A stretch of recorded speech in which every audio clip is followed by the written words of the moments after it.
വിശുദ്ധ ഖുർആനിലെ എട്ടാമത്തെ സൂറത്താണ് സൂറത്തുൽ അംഫാൽ എന്ന് പറയുന്നത്. യുദ്ധത്തിൽ നേടിയ സമ്പത്ത് എന്നാണ് അംഫാൽ എന്നുകൊണ്ട് ഉദ്ദേശിക്കുന്നത്. ബദറിൽ മുസ്ലിമീങ്ങൾക്ക് അധീനമായ സ്വത്തുക്കൾ വിഭജിക്കുന്നതിനെ ചൊല്ലി തർക്കമുണ്ടായപ്പോൾ അല്ലാഹു സുബ്ഹാനഹു വ തആല ഇറക്കിയ ഒരു സൂറത്താണ് സൂറത്തുൽ അംഫാൽ. അതിൽ പറയുന്നു, അല്ലാഹും റസൂലും നിശ്ചയിക്കുന്ന വിധത്തിലാണ് യുദ്ധത്തിൽ ആർജിച്ചെടുത്ത സ്വത്ത് വിഭജിക്കേണ്ടതെന്ന് വ്യക്തമാക്കുന്നതിനാലാണ് അംഫാൽ എന്ന ഈ സൂറത്തിന് പേര് വരാൻ കാരണം.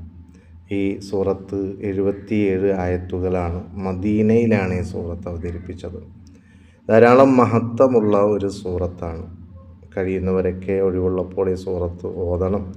അള്ളാഹു തൗഫീഖ് നൽകി അനുഗ്രഹിക്കുമാറാകട്ടെ.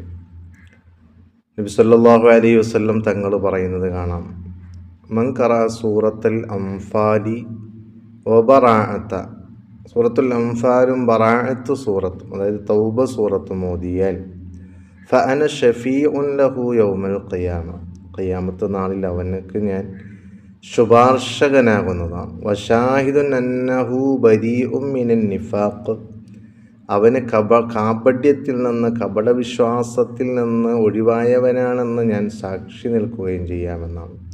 വഊതിയ ഹസനാത്തിൻ ബിഅദദി കുല്ലി മുനാഫിഖിൻ വ മുനാഫിഖത്തിൻ, എല്ലാ ലോകത്ത് കഴിഞ്ഞുപോയ കപടവിശ്വാസികളായ പുരുഷന്മാരും സ്ത്രീകളുടെയും എണ്ണം കണ്ട് അല്ലാഹു പ്രതിഫലം നന്മ നൽകുമെന്നാണ്.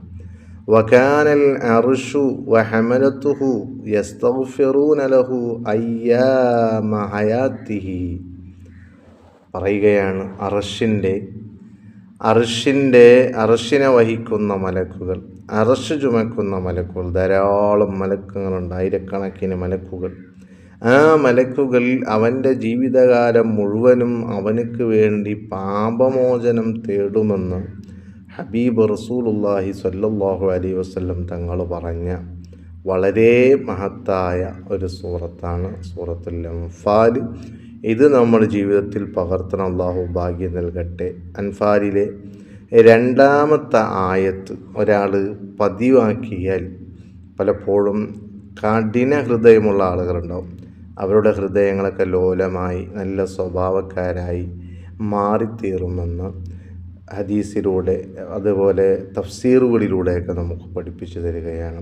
അല്ലാഹു സുബ്ഹാനഹു വ തആല ഈ സൂറത്ത് ജീവിതത്തിൽ പകർത്തി പ്രതിഫലം കരസ്ഥമാക്കാൻ